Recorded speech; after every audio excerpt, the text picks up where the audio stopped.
We are back. Peanut Gallery. Take it away with the factual side of this. Yes. So Ricky Starks is being pulled from a lot of GCW shows, and it's a direct result of what he said about Tony Khan in a recent GCW show. If you haven't heard about it, was that a couple weeks ago, I think now. But he has been pulled from all future GCW shows. Yep. He's not, which interestingly, he is actually not being pulled from any other independent shows. Like, he is still booked on other shows, but it's just GCW that he is. I wonder if it's not because of what Ricky Stark said, it's what Effie said. Yeah, probably. Because Effie is GCW guy. Right. So I think it's what Effie said. Yeah, that would make more sense to me. So it has nothing to do with Ricky Starks. And I think that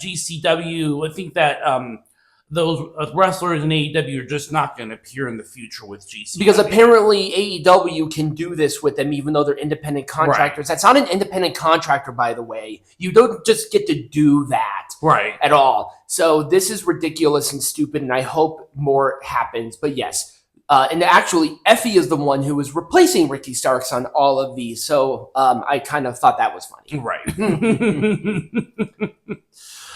So the Hardys have said a lot of good things about their time in TNA.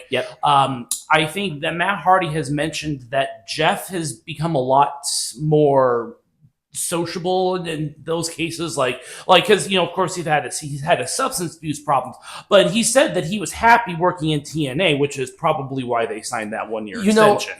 I wonder it's because of the schedule. I have a gut feeling it's the schedule. I think so too. They're not spring chickens. No, they're really not, and I like that the Hardys are in a smaller promotion where they kind of have a dictation on what they can do with their own destiny. And I'm happy that they're good. I hope Hardy keeps with what it is. And I think that part of his substance, why he goes back and relapses, is because of the work schedule. It's because of those long nights. It's because of all the training. It's because of all the travel that has to happen. It can take a toll on your body.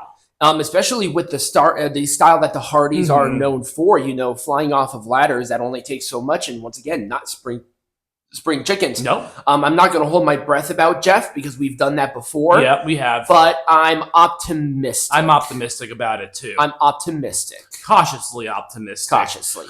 Speaking of TNA, we have the King of Bros, Matt Riddle. Yeah, he is in TNA. I don't know if it's a one-off appearance. Or I believe it was. He replaced. Right, he did. He replaced Trey Miguel. He did replace Trey Miguel, and they did happen to be at a major wrestling convention. But I thought it was kind of cool that that Matt Riddle showed up in TNA. I was going to talk about this because there was some drama around it where people were like, "Oh my God, they brought Riddle in." So Riddle's Me Too person was a psychopath. Yes, he admitted that he did admit it. He admitted that he cheated on his wife, but it was consensual. Yeah. And he won the court case, by the way. Yeah, he did. So, people need to chill out about that. I think Riddle works fine within a smaller capacity anyway, and I hope he is successful with his endeavors. But obviously, this is a one-off thing, but I thought it was kind of cool that he did show up. Yeah, exactly. And I think most people realize it, but they hate it because it's TNA, and TNA is fraternizing with the enemy. Right, that's true. Yep. So we talked about this with Tiger like a couple of days ago, but I want to talk about we did.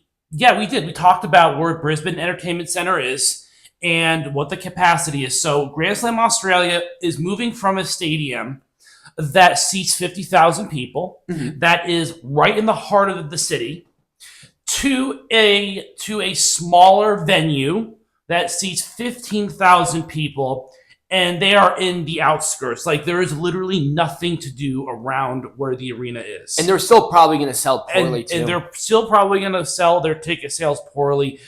And it's just not a good, I don't think it's a good venue for an entertainment-based product because it's not really a destination that a lot of people want to go to. So I talked, for example, about the setting. It's kind of in a suburban area.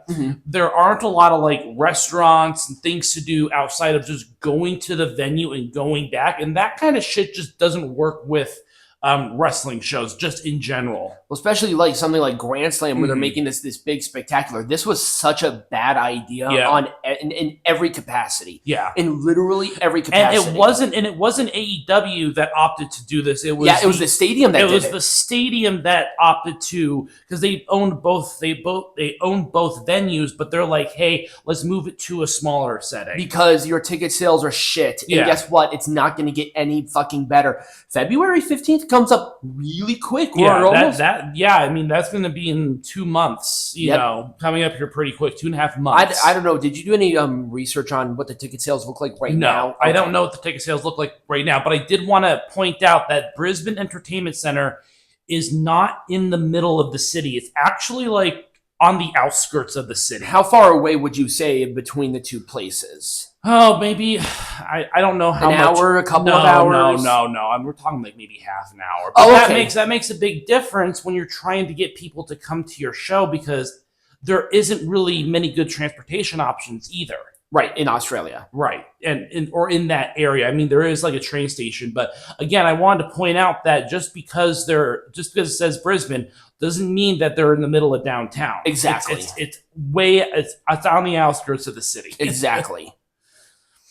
So Jade Cargill's injury. Is she hurt? Yes, I think that she is. That's the running theory right now. But I also heard political backstage stuff too. But I think that the most likely explanation is that she is injured and she's going to be out for a number of months. So I am expecting Jade Cargill and Bianca Belair to drop their tag team champions. I heard 3 months. I heard the injury doesn't exist. I heard the backstage stuff slightly, but I don't even know the details of all the backstage. I don't think people know exactly what's going on with Jade Cargill. All we know is that she is out for at least for the time being. Yeah, she is. But like I said, it's just like, well, what really is the nature of this? Exactly. I really want, and this is kind of crazy, I even said this on yesterday with my show, that I think Bianca Belair should be the one responsible and her turning heel. Yeah, I think you mentioned that to me yesterday as well. I think that would be so cool, and Bianca Belair needs a heel turn. She does. So bad. She and her husband both need heel turns. I think that'd be a really cool dynamic. Yeah, I think so too. So we finally have the Women's Intercontinental Championship. It looks cool. And I am going to say that the finals for this show is going to be on January 4th. It should be on January 4th. And that is a move to Netflix inside of the Intuit Dome. That's pretty much all I have to say about that. Yeah. I mean, I knew it was coming. You knew that an announcement like this was going to happen. Once they announced the Women's United States Championship, it's like, okay, how much is it? When is the Intercontinental Champion? Who do you think should be the first champion? I think we did this with the United States champion. Yeah, I don't even know who all is in the tournament. We don't know yet. We don't know as of right now. Okay, we don't have the entire tournament. I know that there are a couple of matches that are been planned for. Now, just like on the Raw side, like on the Raw roster, there are two names that come to mind: Lyra Valkyria, that would be a good one, or Natalia. Yeah, I think either of those would be really good options. And I mean, for me, for the United States, it's Chelsea Green. It has to be Chelsea Green. I think she busted her ass for it. Yep. If there is an alternative, I hate saying it because it is the safe bet, but it would be Bayley. Yeah, it would be. But that's the safe bet. Yeah, she's more main event though. It's like Bayley doesn't really need it, but maybe the title needs it, though. Right. Maybe the title does need it, and maybe Natalia would be a good choice for the Women's Intercontinental Champion because that would give some legitimacy to the belts. But that's all I have to say about that. Like I said, I believe I'm running the theory that it's going to be January 4th. Okay. Is when the finals are going to be, which is because they need something for the United States champion for a big event, and that's going to be Saturday night's main event. Yep. And then they're going to do this one, I think, just a couple weeks afterwards. Yep. So I think that's why it was staggered a little bit. Yeah. No, but that's about it. Okay, great. So when we come back, we are going to be covering the good and the bad of Survivor Series. All right.